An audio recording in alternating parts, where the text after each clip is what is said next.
Hello दोस्तों, अभी हमने जो प्रायद्वीपीय भारत पर जितनी भी सारी पहाड़ी और पर्वत थे उनके बारे में पढ़ा था। अभी जो रह गया था उसके बारे में पढ़ने वाले हैं हम। क्या रह गया था? हमारा हमारा रह गया था भारत पठार रह गए थे। जो प्रायद्वीपीय भारत का जो पठार है, यानी कि दक्षिण में जो अपना हिस्सा पड़ता है भारत का, उसे हम दक्षिण भारत कहते हैं। दक्षिण भारत को हम प्रायद्वीपीय भारत का उदाहरण है। ये प्रायद्वीपीय पठार का उदाहरण है अपना दक्षिण भारत।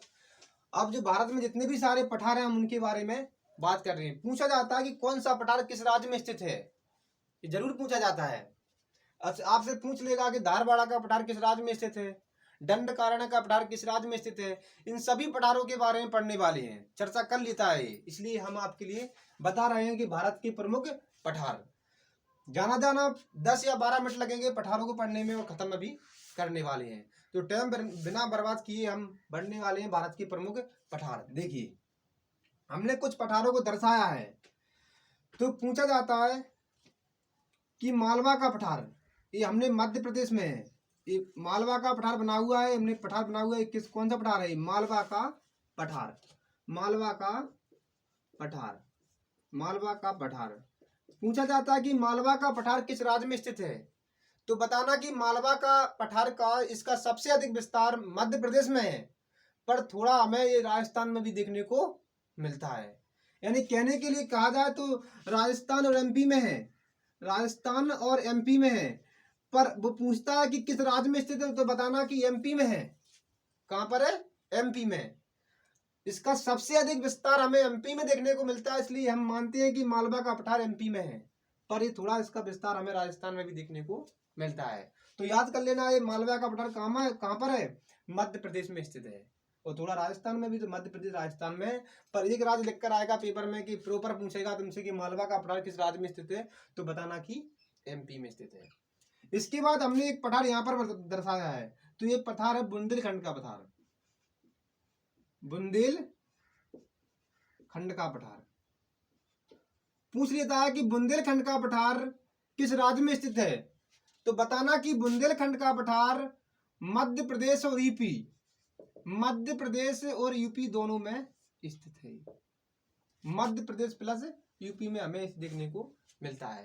तो पूछ लिया था कि बुंदेलखंड का पठार किन किन राज्यों में स्थित है, तो बताना कि एमपी और यूपी में। वैसे ही हमने थोड़ा नीचे की साइड एक पठार और दर्शाया हमने, इसी हम पढ़ते हैं। ये कौन सा पठार है? ये पठार है बघेलखंड का पठार। बघेलखंड का पठार।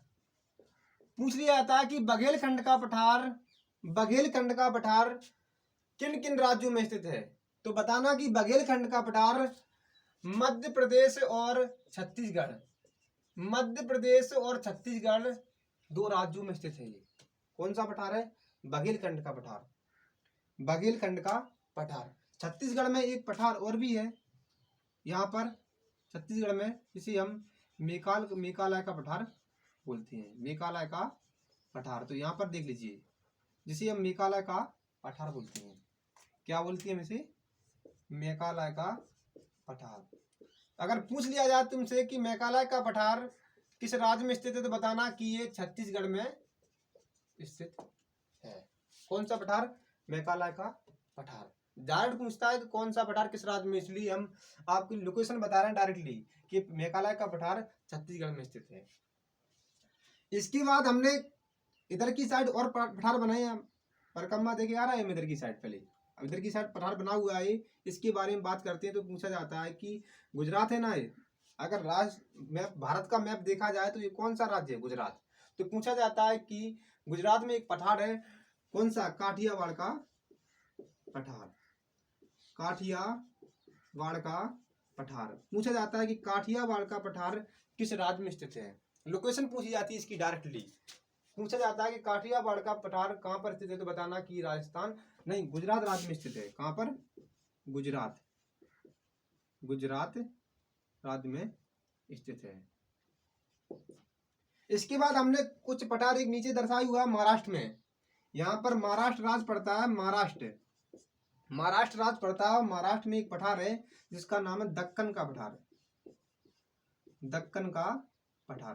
पूछा जाता है कि दक्कन का पठार प्रॉपर इसका विस्तार तो कई राज्यों में है, लेकिन इसका विस्तार ज्यादातर राजस्थान महाराष्ट्र में देखने को मिलता है। दक्कन के पठार का विस्तार हमें ज्यादातर महाराष्ट्र में देखने को मिलता है, इसलिए पूछा जाता है कि दक्कन का पठार किस राज्य में स्थित है, तो बताना कि महाराष्ट्र में स्थित है। कहाँ पर?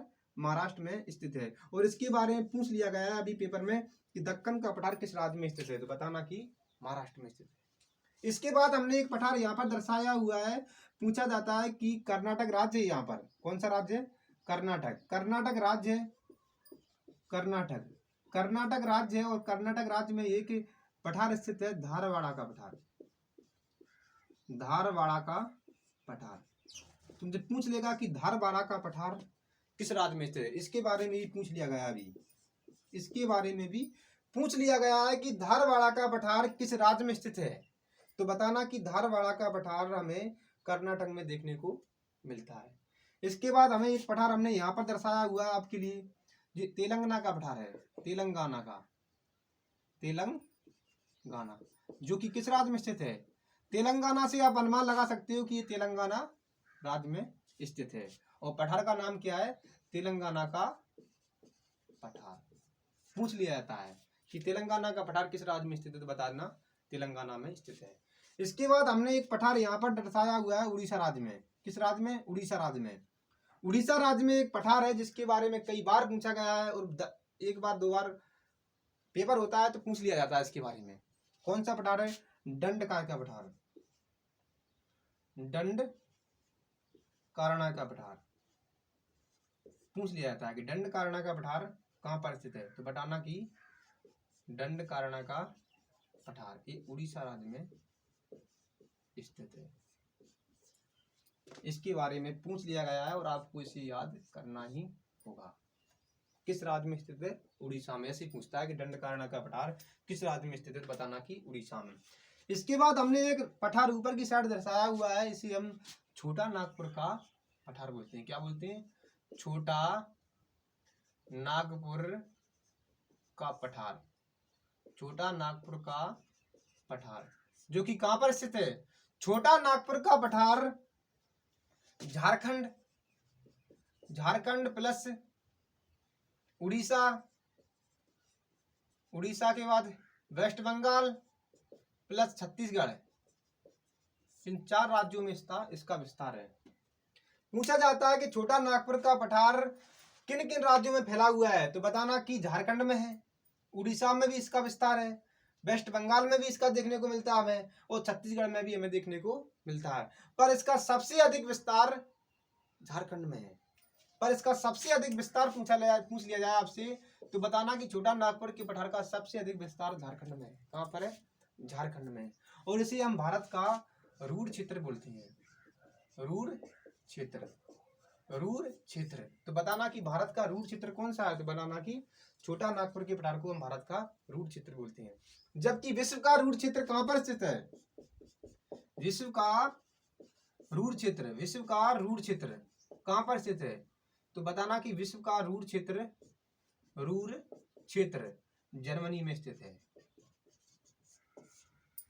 इतना पूछ लिया जाता है कि भारत का रूढ़ क्षेत्र किसे कहते हैं? छोटा नागपुर का पठार। और विश्व का रूढ़ क्षेत्र कहाँ पर स्थित है, तो बताना कि जर्मनी में स्थित है। तो दोस्तों ये हमारे भारत के प्रमुख पठार हैं जिनके बारे में डायरेक्ट पूछा जाता है राज्य के बारे में, कौन सा पठार किस राज्य में स्थित है, तो आपको याद करना होगा। तो इन पूरे पठारों को हमने जितने भी पठार आपके लिए पढ़ा है वे सभी इंपोर्टेंट है, याद कर लेना। क्या कर लेना? याद कर लेना। तो अपनी क्लास आज यहीं तक रोकते हैं। क्लास अच्छी लगी हो तो शेयर करना, लाइक करना, सब्सक्राइब करना मत भूलिए, क्योंकि आपके लिए हम कम से कम समय में अच्छे अच्छे टॉपिक दे रहे हैं। जितने भी सारे हम टॉपिक पढ़ा रहे हैं भी सभी पेपर की दृष्टि से इंपॉर्टेंट है, याद कर लेना। तो आज की क्लास हम यहीं पर रोकते हैं। जय हिंद साथियों।